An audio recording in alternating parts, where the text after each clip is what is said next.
Yes. Excuse me. Learn from Judah's spiritual sickness.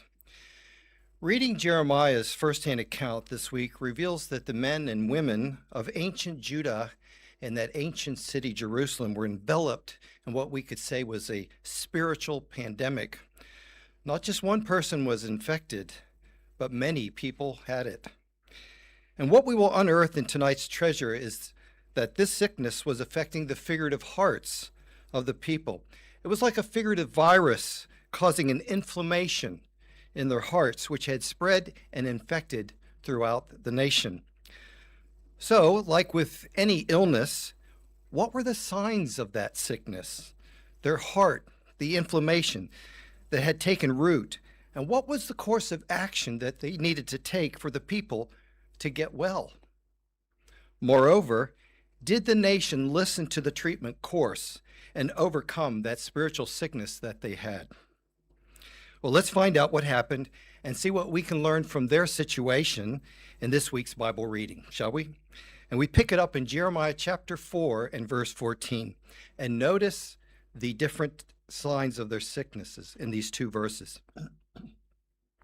Verse 4 says, "Circumcise yourselves to Jehovah, and remove the foreskins of your hearts, you men of Judah and you inhabitants of Jerusalem, so that my wrath may not blaze up like a fire and burn with no one to extinguish it, because of your evil deeds."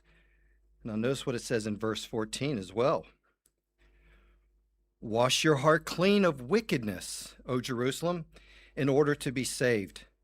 How long will you harbor wicked thoughts?" So we see the people, as identified by Jehovah, were spiritually sick, weren't they? Their spiritual heart had a corruptive virus taking root within the inner person, we can say, impacting their thinking, their motives, and their desires. And this figurative infection spread throughout the entire community, and this manifested in them being rebellious, wicked, and committing evil deeds to each other. We can see from Jehovah's diagnosis that they were absolutely sick. But Jehovah prescribed an effective spiritual treatment that would help them to recover. Did you notice the expression, "remove the foreskin from your heart"? That's interesting, isn't it? What did Jehovah mean by that statement? Well, it appears that the Jews in Jeremiah's day needed a figurative heart surgery, the circumcision of the heart, just like those did even in Moses' time. For example, at Deuteronomy chapter 10, verse 16, they were sick as well. It says, "You must now cleanse your hearts and stop being so stubborn." Now, interestingly, the footnote for cleanse means also to take away the foreskin of their heart. And this meant getting rid of or cleaning away what made their heart unresponsive. Their corrupt thinking, their affections, and their wrong motives conflicted with Jehovah's. And those things were the things that made up the foreskin that needed to be cut away or cleaned away.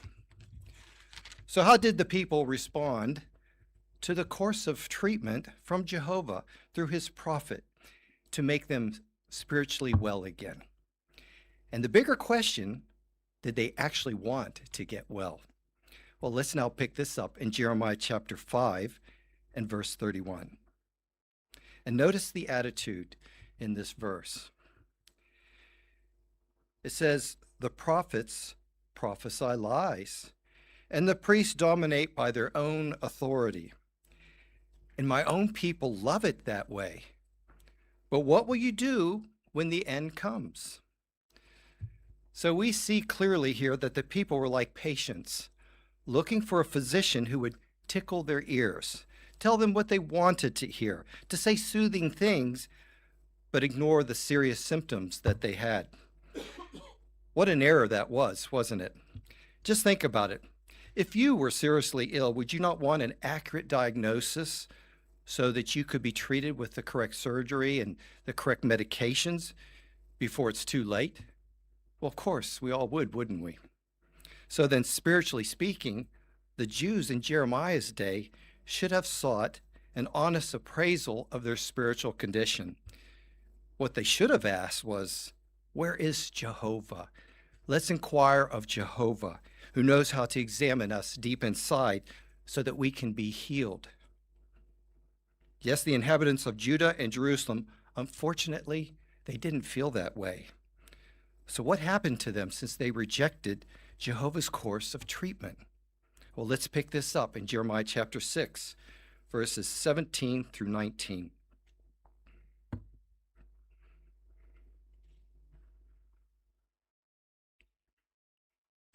It says, "And I appointed watchmen who said, 'Pay attention to the sound of the horn.' But they said, 'We will not pay attention.' Therefore, hear, O nations, and now, O assembly, what will happen to them? Listen, O earth, I am bringing calamity on this people as the fruitage of their own schemes, for they paid no attention to my words, and they rejected my law."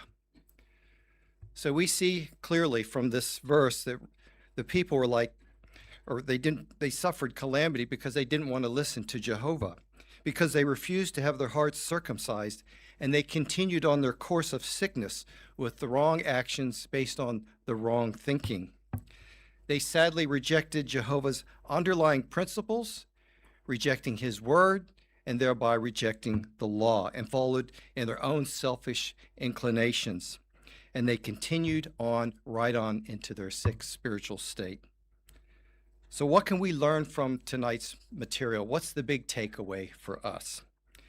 Well, it's encapsulated in the artwork, as if we could have that posted on our screen for us, please. It says there, if you were seriously ill, would you want an accurate diagnosis so that you could be treated in time? Spiritually speaking, would you not want the same? How true. Yes, a doctor can do modern scanning and tests to find out our medical condition, especially in our hearts with the modern day technology of CT scans and MRIs, and their treatments may help us to recover, but not permanently. They can't fix it permanently because we all know that we eventually grow old and we get sick again, don't we? Jehovah, however, who's the examiner of hearts, provides us through the pages of the Bible the prescription to help our figurative hearts should we become unwell. This will lead us into perfect, healthy, everlasting life. Notice what it says there above the picture. It says, ask yourself, the title says, and it puts it nicely, how can I avoid becoming spiritually sick? Yes, Jehovah gives all of us the daily regimen of spiritual food, and we can say vitamins, that we need so we can stay spiritually healthy and spiritually strong. Not to suffer the calamity like the ancient Jews did and what they experienced because they wanted to stay in their spiritual sickness, but just the opposite, to be spiritually healthy so that we can have a long-lasting blessing from our loving God, Jehovah. We'll hand it back to our chairman.